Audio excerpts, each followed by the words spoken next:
श्री सद्गुरु साई नाथाय नमः। जय जय साई भक्ताधारा, गीतार्थ प्रकाशका गुरुवरा, सर्व सिद्धीची या दातारा, कृपा करा मजवरी। करावया निदाघ शमन, मलयगिरी उगवे चंदन, अथवा सुखवावया विश्वजन, वर्षतो घन भूमीवरी।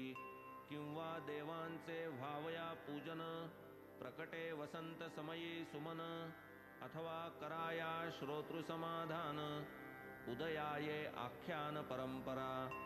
ऐकता हे साई चरित्र, श्रोते वक्ते दोघेही पवित्र।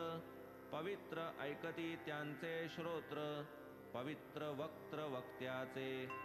गताध्यायी अज्ञान निरसन, होता कैसे प्रकटे ज्ञान, तद्विधी प्रणिपातेन, श्लोकार्थ निरूपण जाहले। भगवद्गीता परिसमाप्ती, 18व्या अध्याया अंती, 72वे श्लोकप्रांती। अर्जुना पुसती श्रीकृष्ण, येथवरी जे जाहले प्रवचन, तेणे झाले का मोह निरसन। हाच स्पष्ट केला की प्रश्न, झाले का ज्ञान पुसिलेना। तैसीच पार्थेही दिधली पावती, मोह माझा गेला दिगंती। म्हणे ना झाली ज्ञान प्राप्ती, मोह विच्छित्तीच जाहली।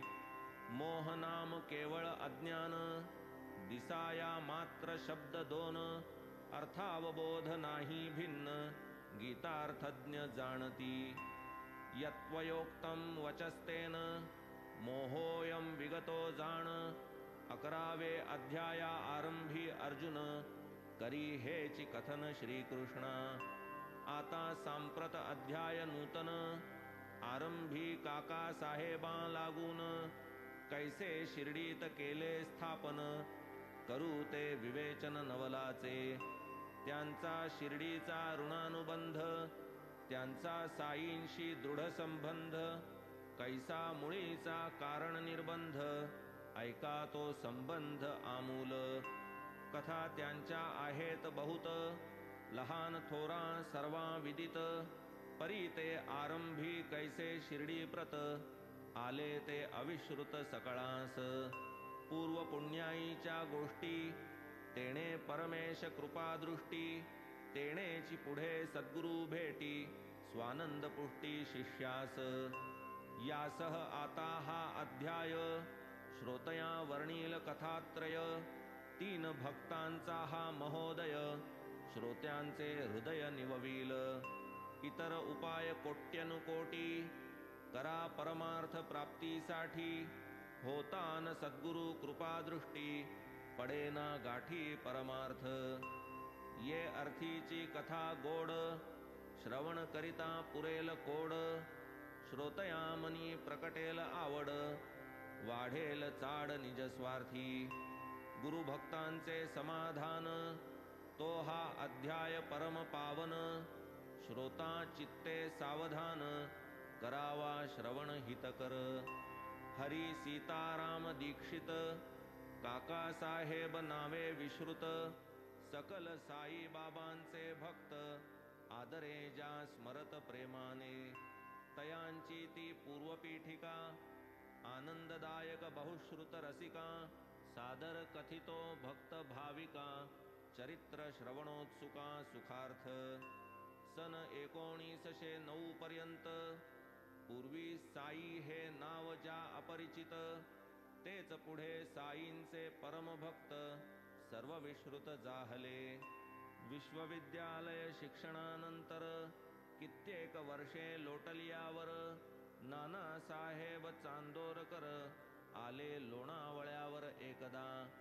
दीक्षित त्यांचे जुने स्नेही, भेटी झाल्या फार वर्षांही। सुखदुःखाच्या वार्ता त्याही, परस्परांही त्या केल्या। लंडन शहरी गाडीत चढता, दीक्षितांचा पाय घसरता। जाहली त्या पायाची व्यथा, शमेना उपाय शताही। त्या व्यथेची साद्यंत वार्ता, सहज निघाली संभाषण करिता। तेथे श्री साई बाबांची उपयुक्तता, आठवली चित्तात नानांच्या. तो पायाचा लंगडेपणा निशेष जावा येते का मना. चला माझिया गुरुचे दर्शना, ऐसे तव नान वदले तया. मग नान ही नवल विशेष, म्हणून साईंचे वृत्त अशेष. कथिले आनंदे दीक्षितास, संतावतंस महिम्याते. माझे माणूस कितीही दूर, असेना साता समुद्रा पार. चिडी सारखा मी बांधून या दोर, ओढून सत्वर आणितो. ऐसे बाबांचे नित्य वचन, वरी नानाही केले प्रवचन. म्हणाले बाबांचे नसल्या आपण, होणेन आकर्षण तयांचे. तुम्ही तयांचे असल्या वीण, होणार नाही तुम्हा दर्शन. हीच बाबांची मोठी खूण, तुम्ही का आपण जाता तिथे. असो हे ऐकून साईंचे वर्णन, दीक्षितांचे धाले अंतःकरण. मग ते म्हणाले नाना लागून, घेतो मी दर्शन बाबांचे. माझी या पायाची काय कथा, सकल देहाची नश्वरावस्था.